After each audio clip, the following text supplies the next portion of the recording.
ప్రభుత్వం త్వరలో కొత్త రేషన్ కార్డులను అమల్లోకి తేవడానికి సిద్ధమవుతోంది. దీని ద్వారా ప్రజల్లో ప్రభుత్వం మీద ఉన్న నిరాశను తొలగించడంతో పాటు ప్రతిపక్షాల విమర్శలకు చెక్ పెట్టాలని లక్ష్యంగా పెట్టుకుంది. రాష్ట్ర ప్రజలు కొత్త రేషన్ కార్డుల కోసం చాలా కాలంగా ఎదురు చూస్తున్న నేపథ్యం అందరికీ తెలిసిందే. కొత్త రేషన్ కార్డులకు సంబంధించి దరఖాస్తులను స్వీకరించాలని తెలంగాణ కేబినెట్ సబ్ కమిటీ గతంలోనే నిర్ణయం తీసుకుంది. అయితే కొత్త రేషన్ కార్డుల అర్హతలపై కొన్ని అనిశ్చితులు ప్రజల్లో కలుగజేశాయి. లబ్ధిదారుల ఆదాయ పరిమితి, అర్హతల నిబంధనలు పునఃసమీక్షిస్తామని ప్రభుత్వం ప్రకటించడంతో ఈ అంశం కూడా సస్పెన్స్లో ఉంది.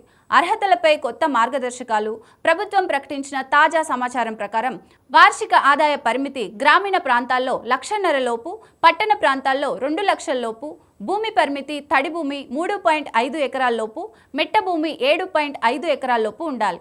ఈ నిబంధనల ఆధారంగా మాత్రమే కొత్త రేషన్ కార్డులు జారీ చేయబడతాయి. ప్రభుత్వం ఈ కొత్త రేషన్ కార్డుల అమలుతో పేద ప్రజలకు ఆర్థిక భద్రత అందించడమే కాకుండా నిరసనలు తగ్గించాలని చూస్తోంది. ముఖ్యంగా ప్రతిపక్షాలు రేషన్ కార్డుల జారీ ఆలస్యంపై చేస్తున్న విమర్శలకు ముగింపు పలకడం కూడా ఈ ప్రక్రియ ప్రధాన ఉద్దేశం.